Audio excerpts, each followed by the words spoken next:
네, 안녕하십니까. 자, 오늘 교재는요, 100페이지 볼게요. 100페이지입니다. 목차 2번 부동산 가격 이론이고요. 자, 지난주에 감정평가론을 보고 있습니다. 목차 간단히 볼게요.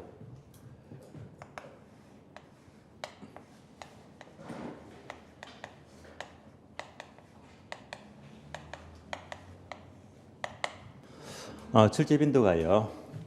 6문제 무조건 나오고요. 7문제까지 잘 나옵니다. 중요하고요. 먼저 첫 번째 감정평가의 기초이론입니다. 지난주 공부했죠. 두 번째가 부동산 가격 형성 원리가 돼요.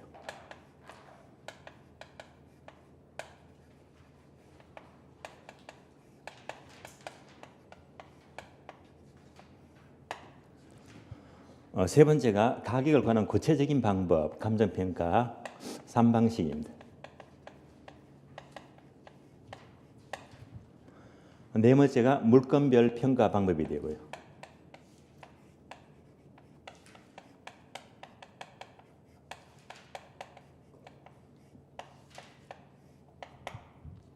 마지막으로 다섯 번째, 부동산 가격 공시제도가 돼요.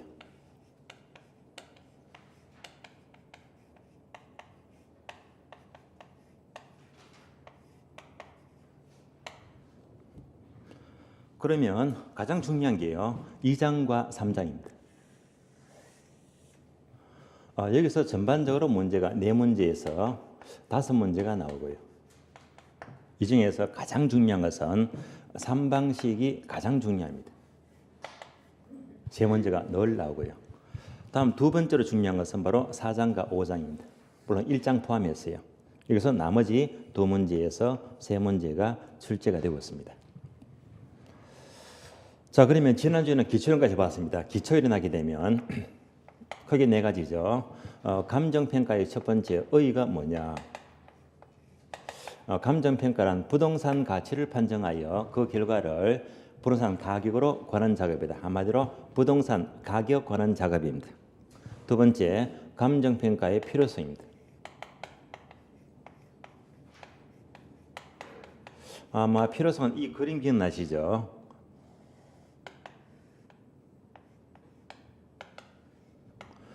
자, 먼저 수요는 이렇게 움직이는데 공급이 절대 증가 못 시킨다. 수직이 되는 거예요. 그래서 이제 가비가 똑 부러진 가위니까 고장난 가위다. 그래서 합리적인 시장은 존재하지 않게 되고 가격은 저절로 결정될 수가 없어요. 이런 관점에서 바로 가격과는 감정평가가 필요하게 됩니다. 바로 공급이 수직이기 때문입니다. 세 번째요. 감정평가의 기능입니다. 자, 기능 크게 2가지죠. 정책적 기능과 경제적 기능인데요. 정책적 기능은 공적 활동과 관계되고 경제적 기능은 사적 활동과 관계된다고 했습니다. 네 번째, 감정평가의 분류가 나와요. 자, 분류는 아주 종류가 많지만 특히 필수적 평가는 어떤 사유가 발생하면 반드시 필수적으로 평가해야 됩니다. 그런 대표적인 예가 바로 경매평가. 경매평가는 필수적 평가가 되어 있고요. 이외에도 별도로 이제 일괄평가, 구분평가, 부분평가 요 3개만큼은 꼭 알아야 됩니다. 자, 여기까지를 우리가 지난주 공부했어요. 지난주에. 그러면 오늘은요. 2장 있죠. 부동산 가격 형성 원리하고요. 다음에 물건별 평가 방법에서 오늘은요. 2장과 4장까지를 살펴보도록 하겠습니다. 2장이 이제 교재가 100페이지가 돼요. 100페이지. 부동산 가격 이론입니다. 자, 2장 보시면 부동산 가격 이론은 부동산 가격은 어떻게 형성되느냐 이 과정을 지금부터 하나씩 살펴봐야 됩니다.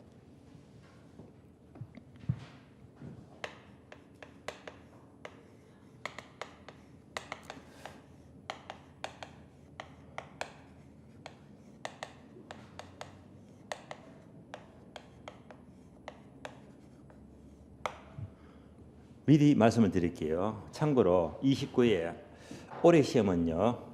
여기서 되게 문제가 한두 문제, 주로 두 문제가 잘 나와요. 두 문제가요. 그런데 특히 29회 올해 시험은요. 3방식에서 무려 4문제가 나올 거예요. 4문제가. 4문제가 나오고 여기서 문제가 제로입니다. 전혀 안 나왔어요. 무슨 말이죠? 원래는 꼭 나온다는 말입니다. 원래는 정리를 잘 하셔야 됩니다. 그러면 가격 형성 원리는 어떻게 공부하느냐, 이 흐름부터 먼저 아셔야 됩니다. 무작정 책을 보게 되면 체계를 잡을 수가 없어요. 그러면 이 과정을 공부하는 방법은요, 크게 두 가지가 있죠. 자, 숲을 보는 방법, 그리고 나무를 보는 방법입니다. 숲을 본다는 것은 전체를 보는 거죠. 거시적이고요. 나무 한 그루씩 보게 되면 아주 부분을 보는 겁니다. 만약 여러분이 혼자서 책을 그대로 보게 되면 나무를 보는 거예요. 이러면 전혀 이해가 안 돼요. 그래서 이 파트는요, 우선 나무 한 그루를 보기 전에 전체를 봐야 됩니다. 숲을 봐야 됩니다. 그래서 전체만 잘 그리면요, 의외로 체계를 잡기가 수월하거든요. 그래서 반드시 이 과정은 숲을 먼저 보자. 지금부터 숲을 그려보는 거예요. 자, 그 숲이라는 것은요, 지금부터 네모를 4가지만 돌리시면 돼요. 네모를 4개 그려봅니다.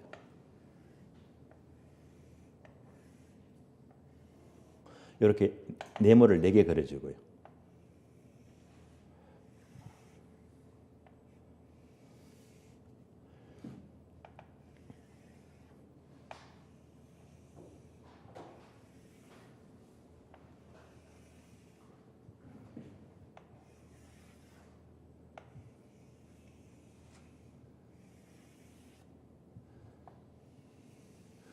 자, 얘가 이제 전체 숲이 되는 거예요.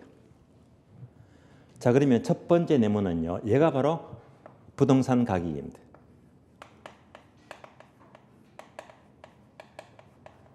이렇게 옮겨와요. 첫 번째 네모가 1번 되겠고요. 얘가 바로 100페이지 보시면, 자, 이제 목차 01번이 있죠. 부동산 가격의 일반 이론, 얘가 됩니다.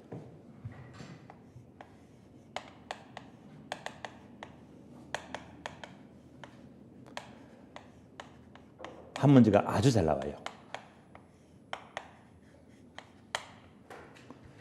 그러면 여기서는요, 크게 5가지를 공부하시면 되겠는데요. 하나씩 볼까요? 첫 번째는 부동산 가격의 본질이 뭐냐? 본질을 이해하셔야 되고요. 두 번째는 부동산 가치와 부동산 가격과의 관계를 아셔야 됩니다. 아주 출제가 잘 되고 있습니다. 세 번째는요, 부동산 가격의 이중성입니다.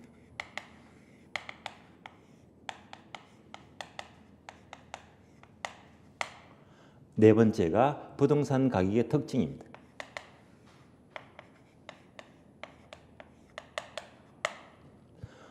다섯 번째가요, 시장 가치를 아셔야 됩니다.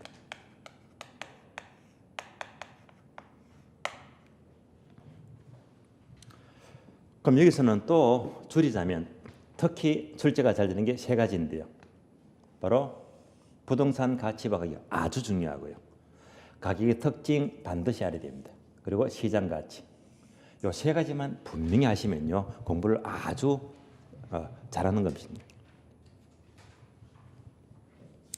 이어서 두 번째 네모예요. 두 번째는 부동산 가격은 구체적으로 어떻게 발생이 됩니까? 그래서 부동산 가격 발생률입니다.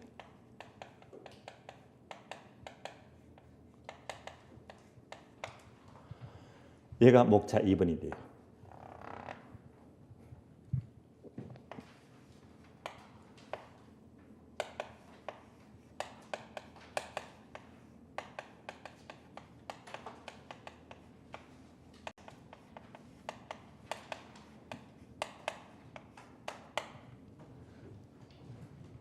그러면 가격 발생률은 크게 3가지인데요. 첫 번째가 유용성입니다.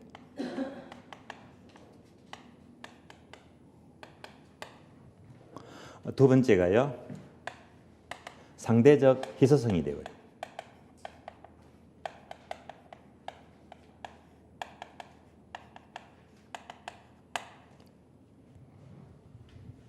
그다음에 세 번째가 유효수예요.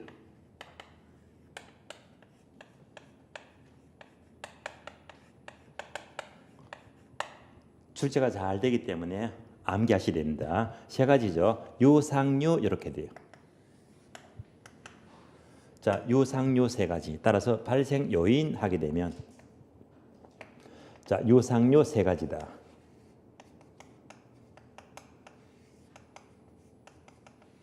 이 3자의 상호작용에서 가격은 구체적으로 발생이 된대요. 여기까지가 목차 2번입니다. 다음 세 번째 네모가요.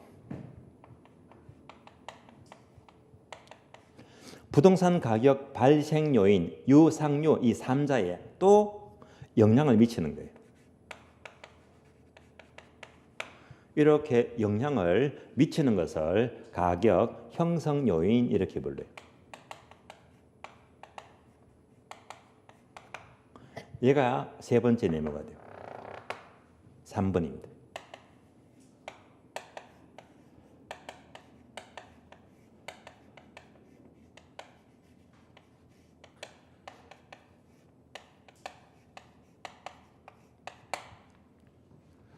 이것도 크게 종류가 세 가지인데요.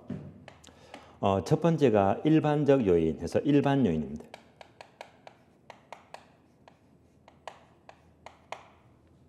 두 번째가 지역 요인이 있고요.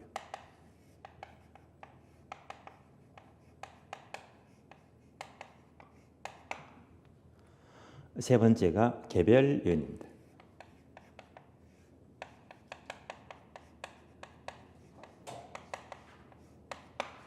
자, 세 가지인데 정리하면요. 일찍의 세 가지죠. 일찍의 세 가지다.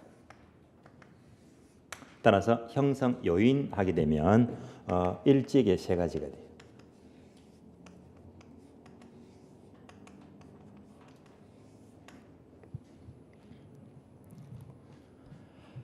이제 마지막으로 이 전체를 둘러싸고 일정한 법칙성을 부여합니다.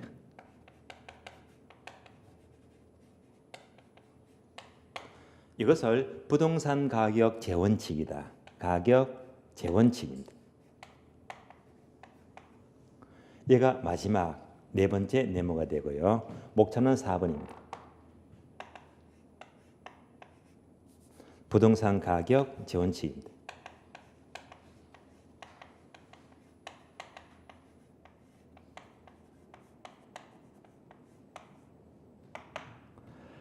자, 크게 종류가 아주 많습니다. 여기서는 총 13개 원칙입니다. 따라서 가격 재원칙 종류가요. 총 13개 재원칙이고 아주 중요합니다. 자, 이상 네모 네 가지. 얘가 전체 숲이 돼요.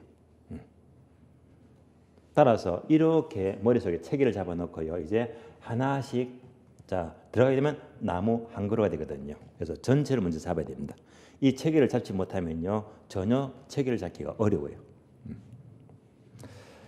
그러면 흐름을 보게 되면 저희 입문서가요. 100페이지부터 104페이지까지입니다. 100페이지부터 104페이지까지가 부동산 가격 일반이론 여기까지만 입문서 나와 있거든요. 입문서는요. 그러니까 이제 2장, 3장, 4장은요. 입문서에 안 나와요. 얘는요. 나중에 기본서를 보게 되면 전부 다 나와 있거든요. 그러나 이것만 보기에는 책기가 미흡하니까요. 일단 입문서 없는 내용 2장, 3장, 4장까지도 가능한 제가 설명을 좀 드리도록 하겠습니다. 전체 틀을 잡아야 됩니다. 그럼 처음부터 볼게요. 첫 번째, 부동산 가격입니다. 즉 부동산 가격의 일반 이론입니다. 우리가 감정평가를 한다는 것은 부동산 가격과는 작업입니다. 그러면 평가사가 구하는 이 부동산 가격 이것을 똑같은 말로 이꼴 시장 가치가 됩니다. 시장 가치를 구하는 것이다. 또 똑같은 말로 과거 종전규칙은요. 이를 정상가격 이렇게 불러요. 결국 평가사가 구하는 부동산 가격 이꼴 시장 가치 이꼴 정상 가격 똑같은 말입니다. 단어가 모두 같은 의미가 되고요. 그래서 이때 요 가격이 있죠. 요 가격. 얘가 바로 시장 가치 또는 정상 가격입니다. 그래서 대부분 책들은요. 요거 대신에 부동산 가치 발신연해도 똑같은 말입니다. 왜? 얘가 바로 시장 가치 또는 정상 가격이니까요. 또 여기다가 이제 가격을 쓰건 가치를 쓰건 큰 차이가 없다는 말입니다. 시장 가치 또는 정상 가격을 의미하니까요. 그러면 여기서 항상 유의할 점은요. 부동산 가격의 일반율이다. 얘는 항상 비교합니다. 무엇과 비교하자? 동산. 동산과 다른 점입니다. 즉 일반 재화가 돼요.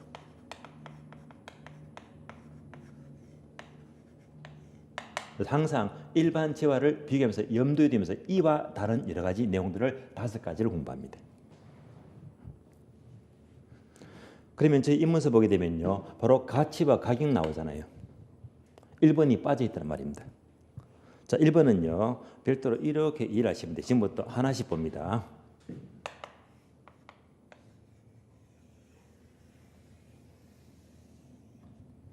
첫 번째, 부동산 가격의 본질입니다.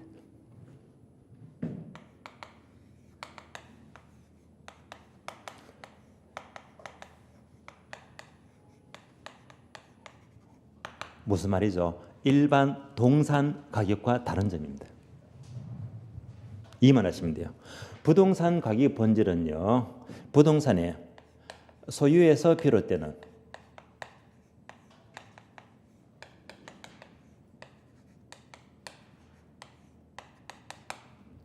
장래 모든 이익이 현재 가치가 돼요.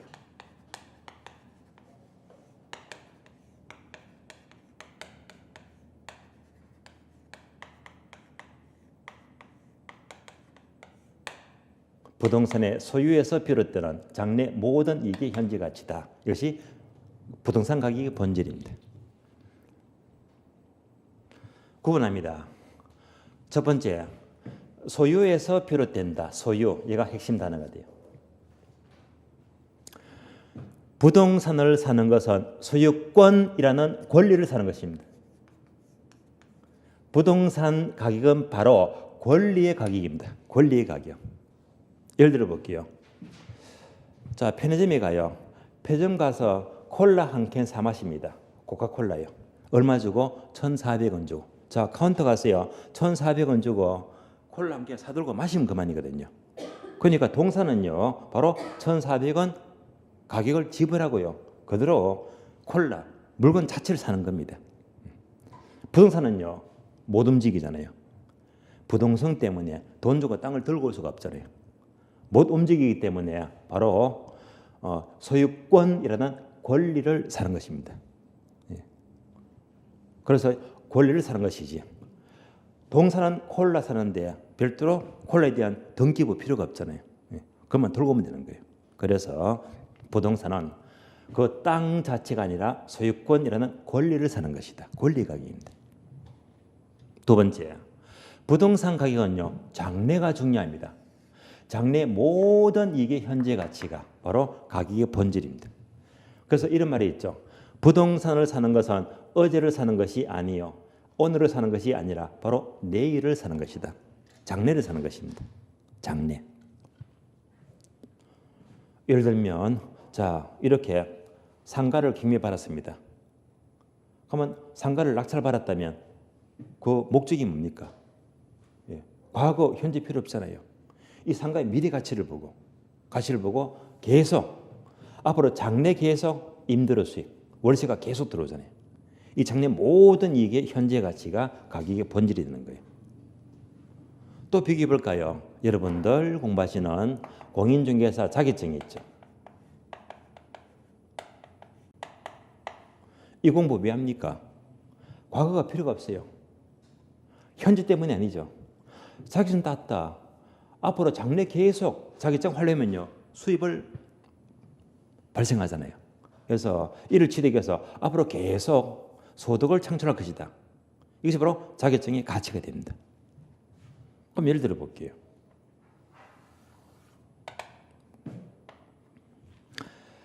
자, 나이가 40입니다. 40 기준입니다.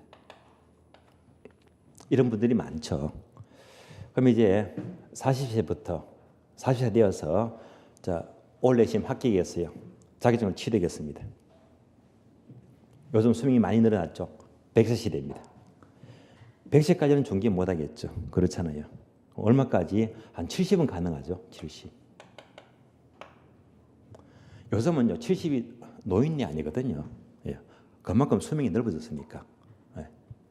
그래서 70이면 옛날과 비교하면요, 여기다가 곱하기, 예. 여기다가 0.7 곱해주면 돼요. 그러면 0.7, 77이 49. 옛날로 치면요, 49세밖에 안 된단 말입니다. 아직도 창창합니다. 그만큼 수명이 길어졌잖아요. 다시 말하면 30년 동안 써먹을 수가 있다. 여러분들 중개법 공부하시면 자격증 대여 금지죠. 대여서는 안 돼요. 자격증을 절대 양도할 수가 없잖아요. 만약 상상을 해봐요. 자격증을 대여할 수가 있다. 임대가 가능합니다. 자격증을 양도할 수가 있다. 이렇게 상상해봐요. 만약 자격증을 양도한다면, 팔 수도 있다면 얼마나 매력적일까요? 팔 수 있다면, 자, 과연 내가 취득한 자격증을 얼마에 팔까 한번 좀 생각해 보는 거예요. 만약 자격증을 양도한다면 나는 1,000만 원에 팔아야지. 아니야, 너무 적어. 3,000만 원에 팔아야지. 5천만 원에 팔아야지. 1억에 팔아야지. 3억에 팔아야지. 5억에 팔아야지. 등등등. 사람마다 달라질 거예요. 그러면요, 한번 더 상상해 보세요. 내가 자격증을 양도할 수가 있다면, 그게 현실이라면요, 앞에 세 번 상상해 봅니다. 우리 총각 얼마에 파실래요? 자격증을. 판다면. 예, 판다면 5억요. 욕심 많죠, 그죠? 5억이다. 예. 뒤에 분요, 얼마에 파시겠어요? 그것도 그렇게 고민해야 됩니까? 그건 단순히 얼마에 팔겠다. 예? 건물 한 채요. 건물도 얼마짜리?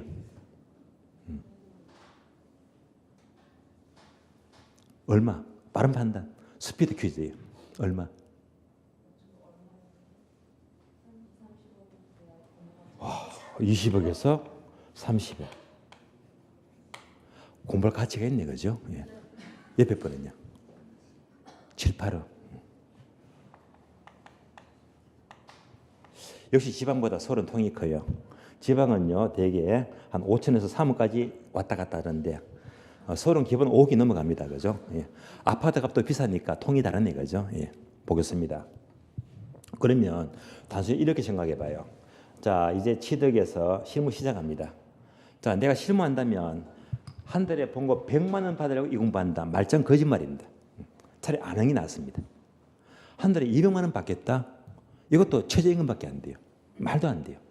그래도 이 자격증 갖고 공부하면 적어도 한 달에 500원 벌어야 되겠습니까? 한 달에 500만 원. 월 500이면요. 곱하기 12달 얼마가 나와요? 6천만 원이죠. 연봉 6천만 원입니다. 이대로 계속 갈게요. 연봉 6천이다. 몇 년? 30년. 얼마가 나와요? 18억입니다. 따라서 만약 자격증 취득해서 저처럼 취득하고 실무를 안 해요. 자격증 갖고 있으면요, 이 미래가치는 제로밖에 안 돼요. 계속 제로, 0, 0, 0입니다. 그래서 모든 현재 가치는요, 제로입니다. 자격증 취득해서 안 써먹으면요, 1년 공부만 고생만 시큰하고 가치가 아무것도 없잖아요. 차라리 딸 공부할 필요가 없단 말입니다. 그러나 월 500씩 번다고 가정한다면 앞으로 30년 동안의 모든 소득 총 합계가 무려 18억입니다. 이것의 모든 현재 가치가 과연 얼마가 될까요? 아마 10억 안팎은 되겠지. 그렇잖아요. 얼마나 값어치가 있는 겁니까? 이 자격증 하나가. 제대로 쓰게 되면요. 현재 가치는 10억 안팎은 최소한 될 수가 있단 말입니다. 어마어마한 가치예요. 그래서 여러분들이 이 자격증은 굉장히 값어치가 크단 말입니다. 얘가 뭡니까? 자격증 가치는 장래 모든 이익의 현재 가치다. 요대로 나왔잖아요. 부동산도 마찬가지입니다. 부동산도 항상 내가 사게 되면요. 장래 모든 이익의 현재 가치가 바로 부동산 가격의 본질이 된다. 결론 나왔습니다. 부동산 가격의 본질은 바로 소유권이라는 권리를 사는 것이다. 권리 가격입니다. 다음에 장래를 사는 것이다. 이런 것들이 일반 동산과 다른 점입니다. 그래서 가격의 본질하게 되면 긴 문장 필요 없이 부동산은 일반 동산과 달리 권리를 사는 것이다. 그리고 장래를 사는 것이다. 라고 보시면 돼요. 여기까지가 부동산 가격의 본질입니다. 자, 두 번째 중요합니다. 부동산 가치와 가격과의 관계를 봅니다. 부동산 가치 그리고 부동산 가격입니다. 이런 최근에 출제가 아주 잘 되었어요. 아주 중요합니다. 그럼 교재 보시면요. 괄호 1번입니다. 가치와 가격. 설명은 많지만은 아래 보시니까 표가 나와요. 표만 집중하시면 돼요. 표를 보시면 가치는 영어로 value가 되고요. 오른쪽 가격은 price입니다. 개념은 꼭 알아야 됩니다. 그래서 척한 개념은 모두 밑줄 하세요. 가치 value는 장래 기대 편익을 현재 가치로 환원한 값 밑줄 하시고요. 반면에 오른쪽 가격 price는 시장에서 교환의 대가로서 시장에 지불된 금액이다 밑줄. 자, 옮겨 볼게요. 그러면 가치는 영어로 value가 되고 가격은 price입니다.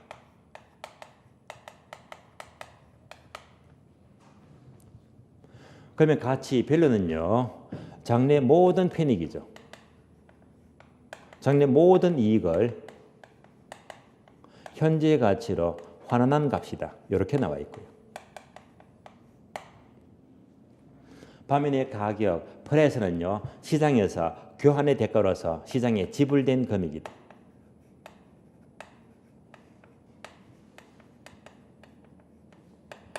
시장에 지불된 금액을 다른 말로 뭐라고 부르죠? 똑같은 말로 시장에 지불된 금액이다. 바로 현실 매매 가격이죠.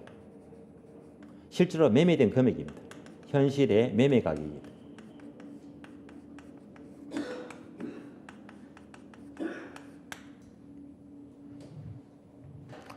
요 양자는요. 같을 수가 있고 다를 수가 있어요. 그래서 이 양자와의 관계는 맨 끝에 보시면 끝에 칸 보시면 자 등식이 나와 있죠. 밑줄합니다. 가치 이꼴 가격 플러스 마이너스 오차 오차만큼 차이가 생긴다라고 불러요. 이것만 이해하시면 돼요. 그래서 가치 이꼴 가격 플러스 마이너스 오차이다. 이런 관계가 성립이 됩니다. 이것을 이해하죠. 그러면 예를 들어 볼게요. 예를 들면 어떤 땅이 있어요. 자, 이 땅의 적정 가치가 1억짜리 땅이다. 이게 무슨 말인가 하면요. 누가 사더라도 1억에 사야 됩니다. 얘가 적정 가치가 돼요. 그런데 이 땅 소유자가요. 워낙 사정이 급해요.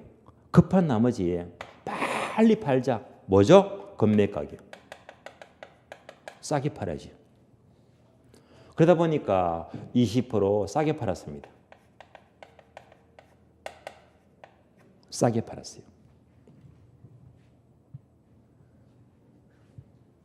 싸게 팔았다면 얼마가 돼요? 8천만 원이죠.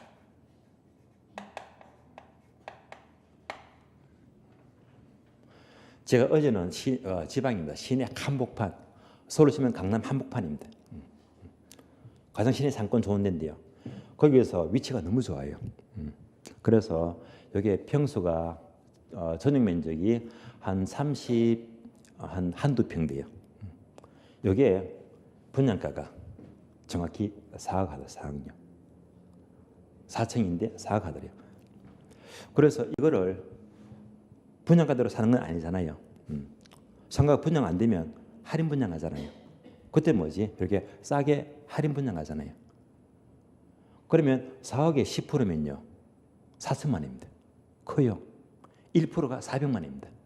그래서 이 분양업자가 따로 5% 할인해요. 5%요. 5%면 2천만 원이거든요. 그래서 제가 또 최대한 인맥동원해서 어쨌건 그 시행사 대표 것까지 인맥을 동원했어요. 그랬더니 5%가 아니고 10% 할인폭을 받아놨거든요. 이 말 한마디에 얼마 벌었습니까? 2천만 원이지. 또 작업했어요. 11% 할인 가능하대요. 1%면 얼마입니까? 400만 원입니다. 계속 이틀 동안 작업했거든요. 작업했더니 자꾸 올라갑니다. 13%, 13.5%까지 가능하대요. 여기까지가 따라놨거든요. 이틀 동안. 그냥 말만 잘해서 인맥동원해서 여기서 이만큼 늘어났잖아요. 이마에도 아마 2천만 원 넘고 3천만 원 못 되잖아요. 저는 어쨌건 15%만 할인된다면 15%. 예. 얼마 남았잖아요. 이거 하려고 지금 목숨 걸고 있습니다. 아시겠어요? 예. 1%더 할인 받으려고. 예. 그래서 이제 지금 발악을 하고 있어요. 어제도 밤 늦게가 찾아갔어요. 예. 한번 제대로 할인 여기까지만 되면 무조건 질러버리려고요. 이게 다 뭡니까? 차가 생기잖아요. 생긴다. 자, 그래서 적정 가치가 1억짜리 땅을 20% 싸게 팔았다 해서 이렇게 매매했잖아요. 싸게 팔았잖아요. 싸게 팔았다 바로 이겁니다. 시장에서 싸게 팔았잖아요. 딱 이때 요 8천만 원 얘가 바로 시장에서 지불된 금액이다. 현실 매매 가격 얘가 바로 가격 프라이스가 8천만 원입니다. 얘가 가격입니다. 그런데 이 땅의 적정 가치가 얼마예요? 1억이잖아요. 얘가 바로 적정 가치 밸류가 돼. 밸류가 돼. 그래서 양자는 이렇게 갭이 생긴다. 물론 같을 수도 있어요. 1억짜리 땅을 1억에 팔게 되면 똑같잖아요. 그럼 오차가 제로가 됩니다. 같을 때도 많잖아요. 그래서 결론, 적정 가치가 1억짜리 땅을 얼마에 매매했습니까? 8천만 원에 매매했습니다. 얘가 바로 프라이스 가격입니다. 오차가 얼마 생겼죠? 바로 2천만 원이죠. 예. 따라서 매매 가격에다가 오차를 반영하게 되면 적정 가치가 나온다 이 말입니다. 만약 1억에 팔았다면 오차는 제로가 돼요. 그래서 이것이 바로 가치와 가격과의 관계를 말합니다. 같아지면 차이가 없어요. 비싸게 팔거나 싸게 팔게 되면 분명히 오차가 생긴다. 여기까지가 가치와 가격과의 관계를 말합니다. 자, 그러면 다시 여러분들이 공부하는 게 공인중개사잖아요. 그러면 공인중개사는요. 가치 1억의 전문가일까요? 매매 가격 8천의 전문가일까요? 그렇죠. 공인중개사는요. 이렇게 매매해주고 여기다가 수수료 받아먹잖아요. 그러니까 공인중개사는 바로 매매 가격. 따라서 중개사는 가격, 프라이스의 전문가입니다. 반면에 감정평가사는요. 설령 이렇게 싸게 매매되더라도 평가사가 평가하는 가격은요. 이 적정 가치로 항상 평가해야 됩니다. 적정 가치로. 그래서 평가사는 가치, 밸류의 전문가가 됩니다. 여기까지는 연결하시고 이해를 하셔야 됩니다. 여기까지가 가치와 가격과의 관계를 말해요.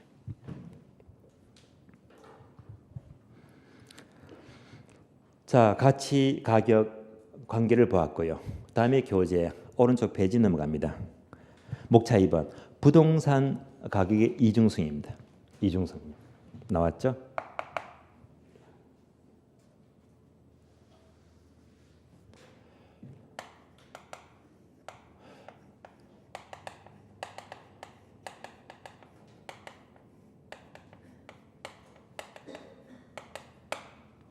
얘는 쉬워요. 그러면 이 그래프 아시잖아요. 가격과 수량과의 관계에서 일반적으로 수요 곡선은 우하향방이 되고요. 공급 곡선은 우상향방입니다. 그래서 수요와 공급이 일치하는 한 점에서 여기서 균형 가격 결정이 되고요. 겨냥량이 결정이 돼요. 다 아는 그래프잖아요. 따라서 수요와 공급에 의해서 가격은 결정이 된다. 이것만 연결하시면 돼요. 따라서 수요와 공급에 의해서 이렇게 가격이 결정이 됩니다. 이렇게 결정된 가격은 또 수요와 공급의 영향을 이렇게 미치더라. 서로 영향을 주거니 받거니 왔다 갔다 한 길 말이에요. 얘가 바로 이중성. 따라서 가격이 이중성하게 되면 수급에서 결정되고 결정된 가격은 또 영향을 주더라. 서로 피드백 관계를 말이에요. 이것이 가격의 이중성이다. 그럼 여기서는 한번 출제되었거든요. 이렇게 묻습니다. 다음 중 부동산 가격의 이중성의 근거가 되는 원칙이 뭡니까? 지원칙이 있죠. 지원칙입니다. 따라서 이중성의 근거 원칙은 1번, 2번, 3번, 4번 정답 수요공급 원칙이다. 얘만 딱 돌리면 돼요. 여기까지도 출제가 된 적이 있습니다. 이어서 3번 볼까요? 부동산 가격의 특징입니다. 가격의 특징.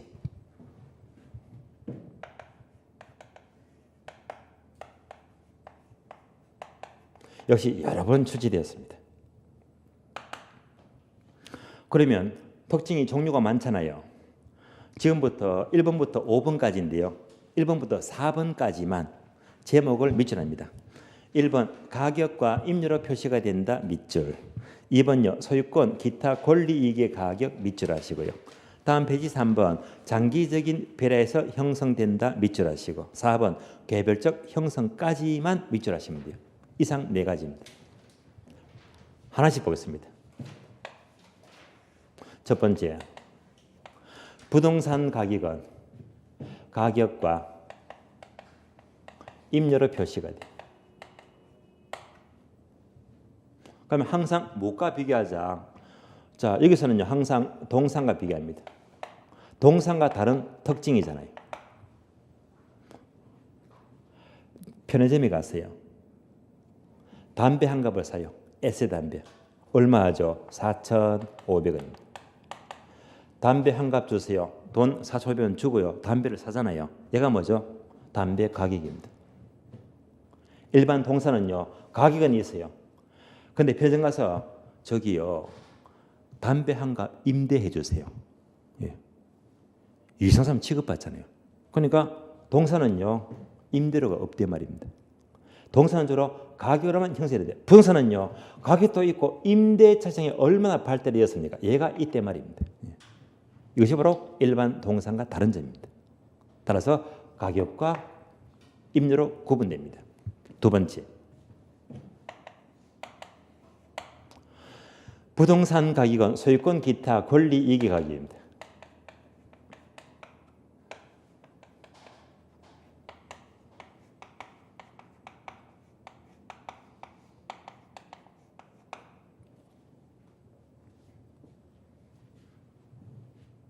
얘는요 이미 설명드렸습니다.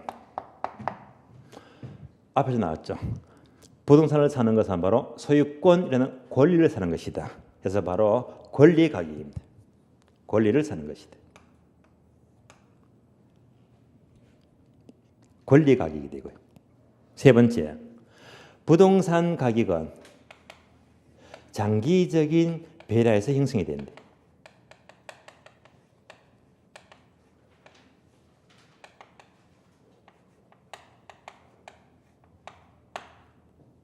무슨 말이죠? 장기적 배락이 되면 얼마니까? 장래. 장래를 사는 것이고 장래가 중요하다. 장래가 중요하다.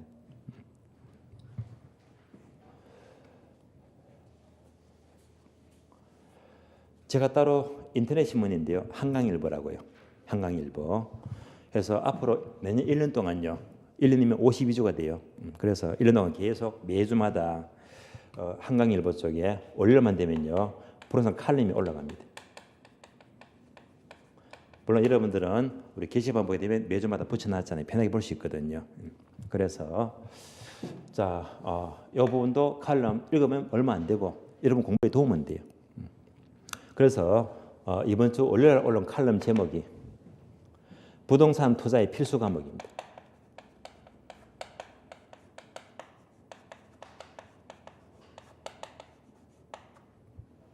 아니 수능도요 필수 과목이고 선택 과목이 있잖아요. 그래서 이 투자의 필수 과목이 뭐냐? 많은 사람들이 투자의 필수 과목 하게 되면 아파트다, 주거용. 거의 그렇게 생각합니다. 저는 투자의 필수 과목은요 아파트보다는 오히려 토지, 토지를 강조하거든요.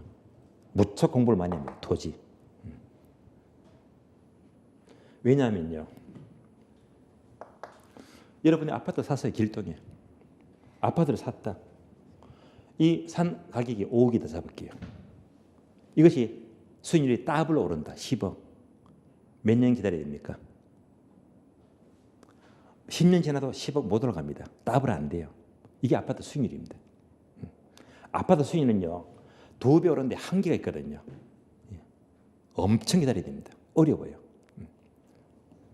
토지는요 2배가 아니라 10년이면요 10배, 20배, 50배, 100배 얼마든지 가능합니다.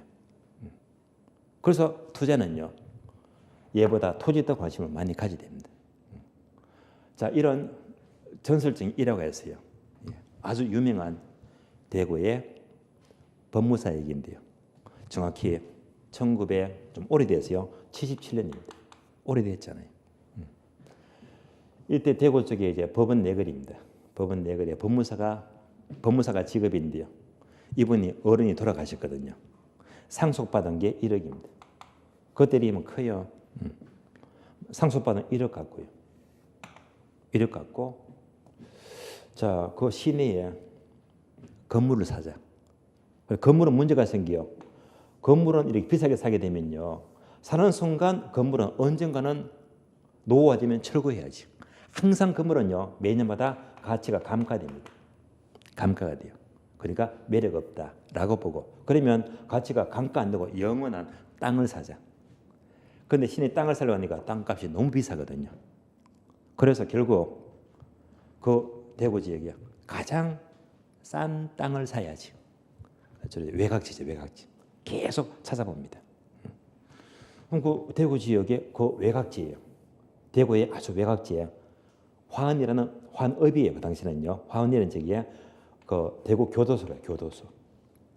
교도소가 있으면요. 동네도 외곽지고 또 혐오시설이죠. 그러니까 동네가 안 좋단 말입니다. 그 당시는 전부 다 허벌판입니다. 완전히 뭐 논밭, 임야밖에 없어요. 게다가 혐오시설이잖아요. 여기 조금 지나서요. 아주 큰 임야가 있더라. 임야. 이게 싸다 말입니다. 임야가. 교통도 안 좋고요. 그래서 땅을 샀어요. 그 당시 임야 한 평, 평당 얼마? 1,000원요. 1,000원요. 평당 1,000원입니다.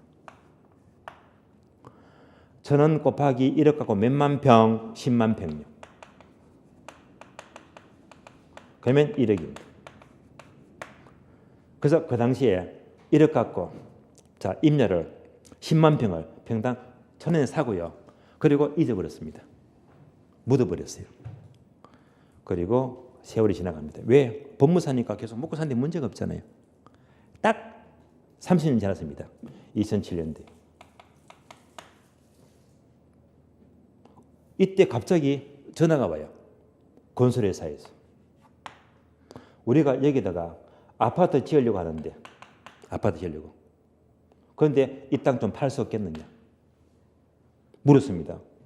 얼마에 사시게 물었더니 평당 100만 원에 사겠대요.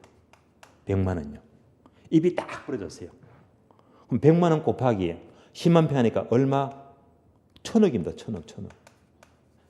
기가 막히잖아요.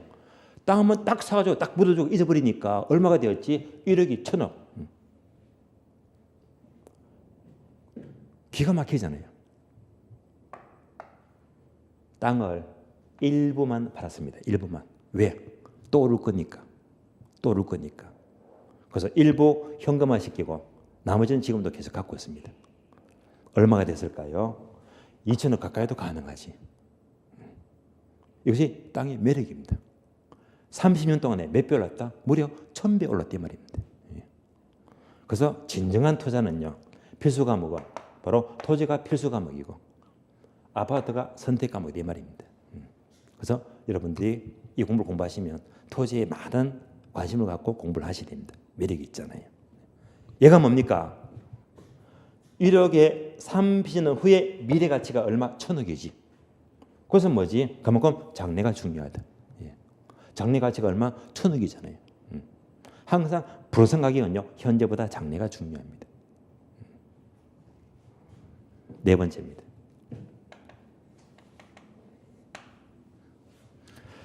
자, 네 번째가 부동산 가격은 개별적으로 형성이 된대요. 개별적 형성이다.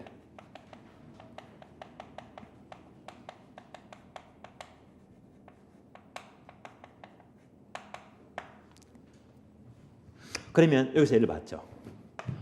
1억짜리 땅이 있는데 이 땅을 1억에 팔 수도 있고 8천에 팔 수도 있고 7천에 팔 수도 있고요. 또는 1억짜리를 1억 1천, 1억 2천 비싸게 팔 수도 있잖아요. 내 맘먹기 따라서 얼마든지 같은 가격에 또는 비싸게 싸게 얼마든지 개별적으로 형성이 된다. 이게 바로 가격의 특징입니다. 따라서 결국 부동산 가격은 일반 동상은 달리 바로 임대차 시장이 발달이 되고요. 다음에 권리를 사는 것이고 다음에 장래가 중요하고요. 가격은 하나가 아니고요. 때로는 비싸게 싸게 얼마든지 각각 개별적으로 형성이 될 수가 있다는 말입니다. 여기까지가 부동산 가격의 특징입니다. 그러면 여기서 교재는요, 하나만 더 추가할게요. 바로 2번 보게 되면요, 소유권 기타 권리 이익의 가격이잖아요. 여기서 두 번째 줄 보시면요, 또한부터 두 줄 밑줄합니다. 또한 두 개 이상의 권리 이익이 동일한 퍼센트 위에 병존할 때에는 개개의 권리에서도 각각 가격은 형성된다. 밑줄 지문 여러 번 나왔습니다. 각각 형성되는 것이지 각각 형성되지 않는다 하면 틀린 말입니다. 그래서 예를 들면 자, 토지 위에 건물이 있어요. 당연히 자, 소유자는 바로 소유권 권리를 갖고 있죠. 1층에는 전세 들었다 전세권, 2층은 임대차다 임차권에서 자, 하나의 부동산인데 소유권, 전세권, 임차권 각각 이 권리의 가격이 형성된다라고 볼 수가 있잖아요. 여기까지가 부동산 가격의 특징입니다. 이어서 다음 페이지 넘어가요. 103페이지죠. 시장 가치. 자, 시장 가치는 뭡니까? 평가사가 권한 부동산 가격은 똑같은 말로 시장 가치.